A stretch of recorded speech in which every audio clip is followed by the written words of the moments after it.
কেন আমি মুর্শিদ ধরবো? দেখেন আল্লাহ পাক বলতেছেন আমি 4টি অপরাধের ক্ষমা কখনো করব না। কয়টা?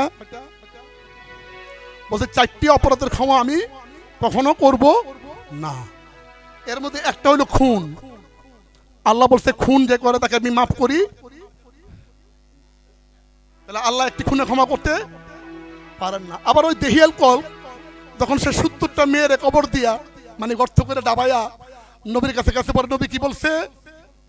তোমার 70টা খুনের ক্ষমা হয়ে যাবে, বলে নাই?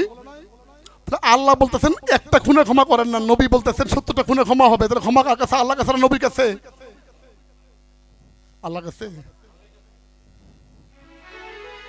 আল্লাহ বলছে যে আমার ডাইরেক্ট ভালোবাসলে আমি তোমার ভালোবাসা গ্রহণ করব।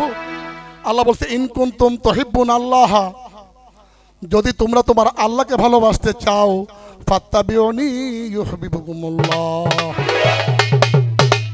তাহলে আল্লাহ বলছে আমি সরাসরি ভালোবাসা নেই না, আমাকে ভালোবাসতে গেলে আমার হাবিবদেরকে। তাহলে আল্লাহ বললেন একটা খুনের ক্ষমা হয় না, মুহাম্মদের হাত ধরলে কয়টা খুনের ক্ষমা হয়?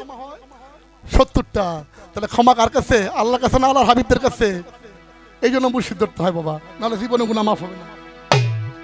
কয়বার বাবা? কয়বার? একবার। ইন কুনতুম তুহিব্বুন আল্লাহ, যদি আল্লাহকে ভালোবাসতে চাও ফাত্তাবিউনি ইউহিব্বুকুমুল্লাহ, আমার আল্লাহর হাবিবদেরকে অনুসরণ করো। ওয়ায়াগফিরু লাকুম, তোমাদেরকে মাফ করে দেওয়া হবে যুনুবাকুম, তোমার গুনাহসমূহ। ইন কুনতুম তা'লামুন, যদি তুমি বুঝতে পারো। বাবা কয়বার? একবার। কয়বার বাবা? একবার। তো বাবা পৃথিবীতে তারা সুদ খায়, ঘুষ খায়, জিনা করে, বদমাশি করে, ওরা কি জানে না পাপ? তাহলে পাপ কি জানে করে না না জানে করে? আমি ওখান থেকে গান করি, হ্যাঁ, এটা আমার লেখা একটা গান।